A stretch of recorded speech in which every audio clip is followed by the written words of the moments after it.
नमस्कार दोस्तों, शुभ दीपावली।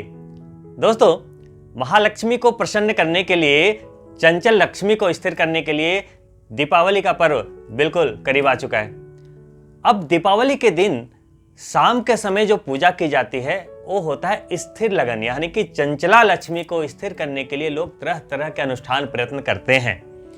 लेकिन महालक्ष्मी की पूजा में क्या सावधानियां रखनी है और सारी कोशिशों के बाद भी आखिर क्या ऐसी चूक हो जाती है जिसके कारण लक्ष्मी आपके घर में स्थिर नहीं हो पाती है। बहुत सारे लोग बहुत पैसा कमा लेते हैं, लेकिन लक्ष्मी चंचला है, वो फिर निकल लेती है। तो आपको क्या करना है, सिर्फ कमाना ही उद्देश्य नहीं है, लक्ष्मी को बांध कर रखना। देखिए, माता को तो कोई नहीं बांध पाएगा, लेकिन माता की अगर विशेष कृपा आप पर हो गई और माता अगर चाहे कि नहीं मुझे आपके घर में रहना है, पसंद आ गए अगर आप, तो महालक्ष्मी का आशीर्वाद ही काफी है आपके इस जीवन को बिताने के लिए। तो ऐसी क्या बातें हैं जिससे महालक्ष्मी रुष्ट हो जाती है, सबसे पहले मैं आपके सामने वो बताना चाहूंगा। दोस्तों, पद्म पुराण के उत्तरखंड में वर्णित है कि लक्ष्मी कहां नहीं रहती है। नंबर 1, जिस घर में हमेशा लड़ाई झगड़ा कलह का वातावरण रहता है वहां माता लक्ष्मी नहीं टिकती। जहां झूठ और कड़वे वचन बोले जाते हैं वहां माता लक्ष्मी नहीं टिकती। जो मलिन बुद्धि वाले हैं वहां लक्ष्मी नहीं टिकती। जो शाम के समय सोते हैं और भोजन करते हैं वहां लक्ष्मी नहीं टिकती। जो बहुत भोजन करते हैं वहां भी लक्ष्मी नहीं टिकती। जो मद्यपान में लगे रहते हैं, यानी कि जो शराबी हैं, वहां भी लक्ष्मी नहीं रहती। जो बिना पैर धोए आचमन या भोजन करते हैं, या जो बालू, नमक और कोयले से दांत साफ करते हैं, वहां लक्ष्मी नहीं रहती। जो छत्राक का सड़ा हुआ बेल खाते हैं, कभी कभी लोग उसे बनाकर खा लेते हैं, बिल्कुल नहीं, वहां माता लक्ष्मी नहीं रहती। मैं नहीं कह रहा, पद्म पुराण के उत्तरखंड में लिखा हुआ है, पढ़ लीजिए। जहां गुरु, देवताओं, पितरों और अतिथियों का पूजन ना होता हो, जहां यज्ञ दान नहीं होता है, वहां लक्ष्मी नहीं रहती। जहां ब्राह्मण, सज्जन और वृद्ध लोगों की सेवा सत्कार नहीं होती, वहां लक्ष्मी नहीं रहती। जो व्यक्ति दूसरे की धन का अपहरण यानी कि चुराते हैं और किसी की स्त्री का हरण करते हैं, वहां लक्ष्मी नहीं रहती। तो वहां लक्ष्मी नहीं रहती तो कौन रहती है? वहां लक्ष्मी की बड़ी बहन दरिद्रा रहती है। ये जो मैंने आपको अभी बताया जो वर्णन है, इसमें माता लक्ष्मी ने स्वयं रुक्मणी को ये बताया है। महाभारत के अनुशासन पर्व में रुक्मणी जी के पूछने पर महालक्ष्मी ने बताया कि वो कहां कहां रहती हैं, वो भी सुन लीजिए। तो महालक्ष्मी स्वयं कहती है, जहां जिस घर में आंवले का पेड़ हो, अगर नहीं है तो आज ही ले आइए। गोमय, शंख भी नहीं है तो ले आइए। शंख भाई है लक्ष्मी जी का, उनके साथ पैरों में नहीं रहेगा तो कैसे आएगी लक्ष्मी? एक दक्षिणावर्ती शंख लाकर उसमें अक्षत भर के माता लक्ष्मी के सामने रखिए, पूरा घर धन धान्य से भरा रहेगा। श्वेत वस्त्र, यानी कि जो श्वेत वस्त्र, उजले वस्त्र पहनता है, व्हाइट शर्ट्स पैंट्स वगैरह पहनते हैं, व्हाइट सूट्स पहनते हैं, वो लक्ष्मी के लिए प्रिय हैं। चंद्र, कन्या, आभूषण, यज्ञ, जल से भरे हुए मेघ, फूले हुए कमल, शरद ऋतु के नक्षत्र, हाथी, गाय जहां रहती है वहां निवास स्थान, गायों के निवास स्थान, वहां लक्ष्मी रहती है। मंदिर, खिले हुए कमलों से सुशोभित तालाब, राजा, सिंहासन, सज्जन पुरुष, ब्राह्मण, प्रजापालक क्षत्रिय, खेती करने वाले वैश्यगण, सेवा परायण शूद्र, ये माता लक्ष्मी के निवास स्थान हैं। लक्ष्मी जी ने देवराज इंद्र को बताया कि उन्हें क्या क्या प्रिय है। ये 4 चीजें बताई। भूमि यानी कि वित्त, जल यानी कि तीर्थ आदि, अग्नि यानी कि यज्ञ आदि, विद्या यानी कि ज्ञान, ये 4 स्थान महालक्ष्मी को प्रिय है। ये महालक्ष्मी ने देवराज इंद्र को स्वयं बताया है। सत्य, दान, दया, पराक्रम, तपस्या जहां भी हैं वही महालक्ष्मी है। जिस स्थान पे श्री हरि की चर्चा होती है, जहां तुलसी और शालिग्राम की पूजा होती है, वही महालक्ष्मी है। जहां शिवलिंग और दुर्गा माता की आराधना होती है, वहां पद्ममुखी महालक्ष्मी स्वयं विराजमान होती हैं। जब महालक्ष्मी की बात हो रही है तो कुछ बातों का जानना अति अनिवार्य हो जाता है। देखिए, महालक्ष्मी यानी कि धन की कामना पूरी दुनिया में जितने लोग हैं सभी लोगों की सबसे टॉप प्रायोरिटी होती है कि आपके पास धन हो। सच है। अब सब लोग धन कमाने के लिए पूरी दिन रात मेहनत कर रहे हैं, लेकिन सभी लोग धन नहीं जुटा पाते।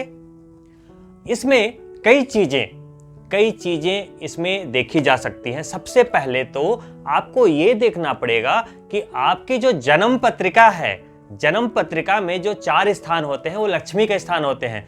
जो आपका जो जन्म पत्रिका है उसका जो द्वितीय स्थान होता है वो आपकी हाउस ऑफ सेविंग होती है। वहां का जो लॉर्ड होता है, जो वहां के स्वामी होते हैं, उसके कहते हैं धनेश।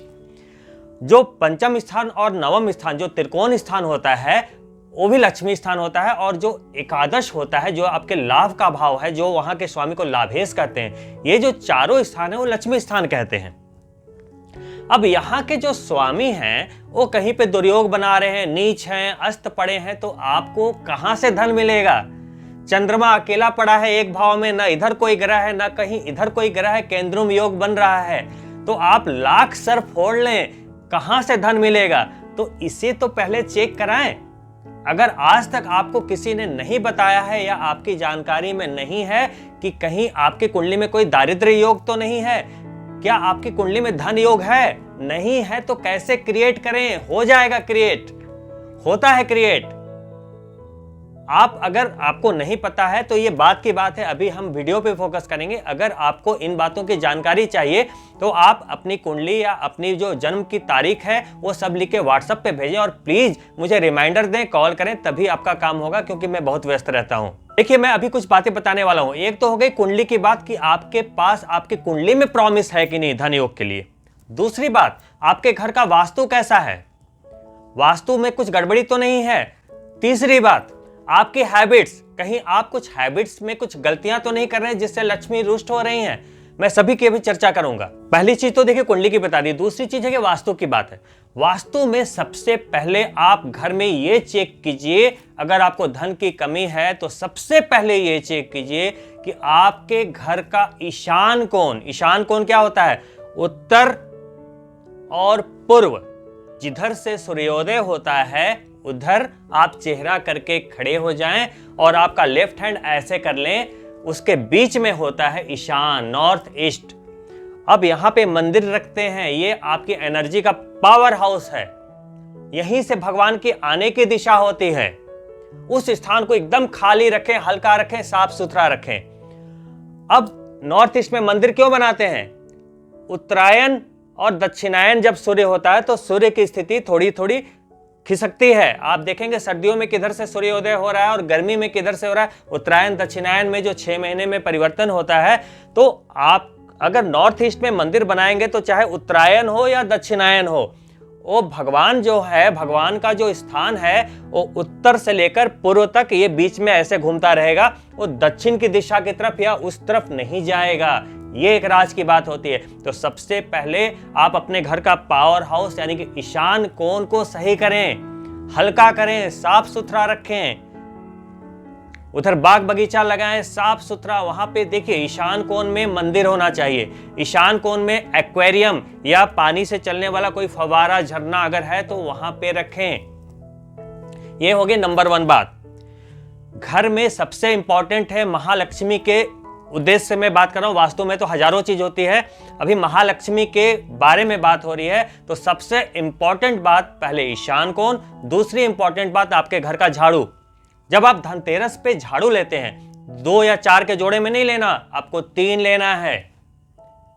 3 कभी एक मंदिर को सुबह दीपावली के दिन क्या करें, आप मंदिर में दान करके चले आए, और 2 आप जो झाड़ू है उसकी जो लगाने की शुरुआत करें शनिवार। और इस बार तो दीपावली शनिवार को है, तो इससे बढ़िया तो कुछ है ही नहीं। झाड़ू जब भी बदलें, अमावस्या के दिन बदलें। और जो आप कभी भी जो टूटी हुई झाड़ू है, अगर आपकी झाड़ू अगर टूट जाती है, आप कभी भी उसे यूज ना करें। झाड़ू से कभी जूठन ना बुहारें, क्योंकि झाड़ू में महालक्ष्मी का वास है। झाड़ू को कभी खुले स्थान में ना रखें।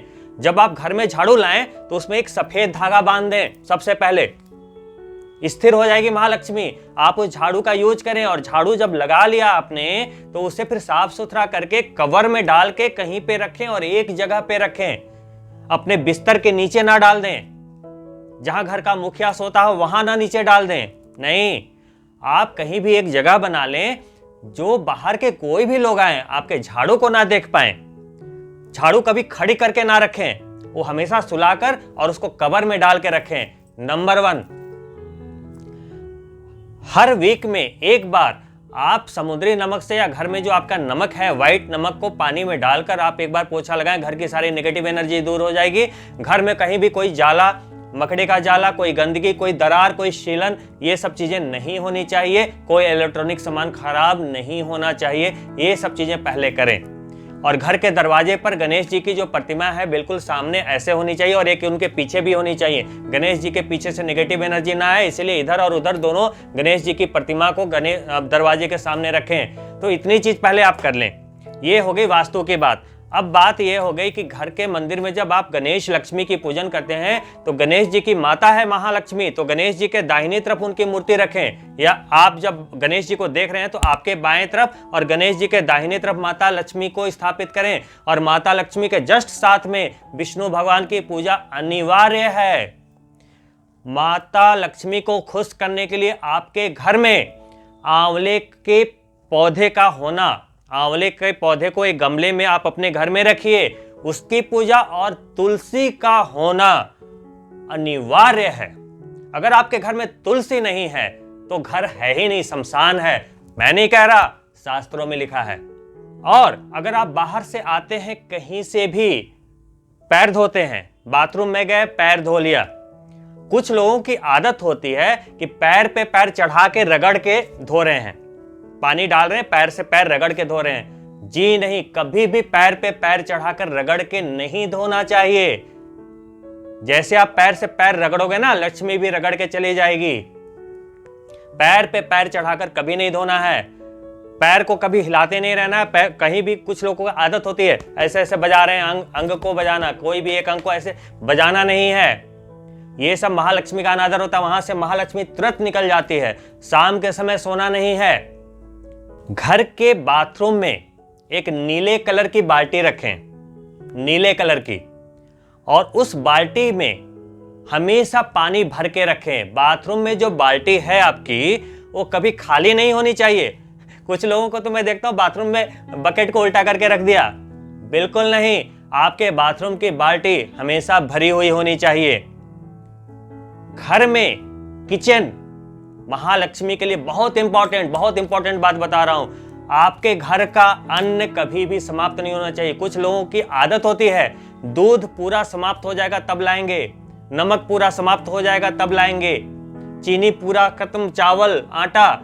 जी नहीं, कभी भी आपके घर का अनाज समाप्त नहीं होना चाहिए। उसके पहले लाकर भर के रखिए एकदम, बिल्कुल। जितना भरे रहेंगे अन्न उतना बढ़ेगा धन। तो ये छोटी छोटी बातें मैंने आपको बताई क्योंकि महालक्ष्मी की बात हो रही है। आप सिर्फ पूजा की विधि बता दिया और पूजा कर लिया और आपकी आदतें ऐसी हैं तो महालक्ष्मी नहीं आएंगी। तो आइए, ये तो बातें हो गई कि महालक्ष्मी कैसे प्रसन्न होती है, उनको प्रसन्न रखने के लिए अपने हैबिट में, अपने वास्तु में कैसे परिवर्तन करेंगे। अब इस दीपावली को माता लक्ष्मी को षोडोपचार विधि से पूजन क्या करें, मुहूर्त क्या है। तो देखिए, जब महालक्ष्मी के पूजन की बात आती है तो सबसे पहले लगन की बात आती है कि स्थिर लगन चाहिए आपको। स्थिर लगन यानी कि लक्ष्मी को हमें स्थिर करना है। लक्ष्मी चंचला है, उसे स्थिर करना है। तो स्थिर लगन क्या है?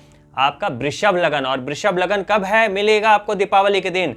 दीपावली के दिन शनिवार के दिन शाम के 5:27 से लेकर रात के 7:23 तक, यानी कि पूरे 1 घंटे 56 मिनट तक के लिए आपको स्थिर लगन मिलेगा। इसी दौरान आपको महालक्ष्मी को प्रसन्न करना है। और आपको आपके एक पहले मैंने आपको वीडियो में यह भी बताया है कि एक किस्मत की पोटली है, धन की पोटली है, वो भी इसी समय आपको बनानी है। वो वीडियो आप जरूर देख लीजिएगा, लिंक इसके डिस्क्रिप्शन में दिया हुआ है।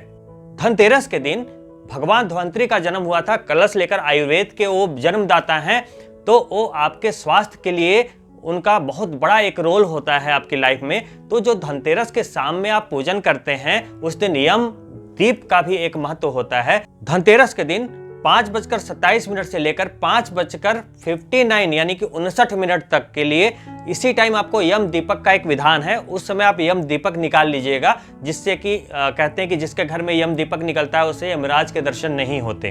धनतेरस का जो मुहूर्त है वो है 5:31 से 5:59। बहुत ही कम समय का मुहूर्त है। उसी समय आपको पूजा करनी है धनतेरस की। तो धनतेरस की पूजा में क्या करनी है? माता लक्ष्मी गणेश की पूजा के बाद धन्वंतरी भगवान की पूजा करनी होती है और कुबेर जी की पूजा करनी होती है। तो कुबेर जी की एक छोटी सी मूर्ति ले आइए और आपको ऐसे रखना है कि उनको उत्तर की दिशा की तरफ रखना है, उत्तर की दिशा की तरफ, और उनकी पूजा करनी है। तो धनतेरस में है, और धनतेरस के दिन अगर आप भी कोई भी सोना चांदी कुछ भी खरीदते हैं, झाड़ू खरीदते हैं, 3 के संख्या में खरीदिएगा। सोना चांदी कुछ भी खरीद सकते हैं, मुहूर्त आजकल इंटरनेट पर अवेलेबल होते हैं। आप जो भी चीज खरीदते हैं आप धनतेरस के दिन, कहा जाता है कि इसमें 13 गुना वृद्धि होती है। तो धनतेरस को एक रिवाज है कि चीजें खरीदनी है तो चांदी का सिक्का वगैरह आप खरीद सकते हैं। उसी चांदी के सिक्के को अगले दिन आप दीपावली में आप भगवान माता लक्ष्मी पे चढ़ाने के लिए भी इस्तेमाल कर सकते हैं। दीपावली के इन 5 दिनों में, ऐसे इस वर्ष तो 4 दिनों की दीपावली है, तो आज इस वर्ष की बात अगर करें तो इन 4 दिनों में आपको क्या करना है, सूर्योदय से पहले उठ जाना है। और धनतेरस के दिन, दीपावली के दिन और दीपावली के अगले दिन आपको ये 3 दिन क्या करनी है, सूर्योदय के पहले उठना है और अभ्यंग स्नान करना है। अभ्यंग स्नान क्या होता है, आप पहले तिल की तेल से आप पूरी अपने मालिश कर लें।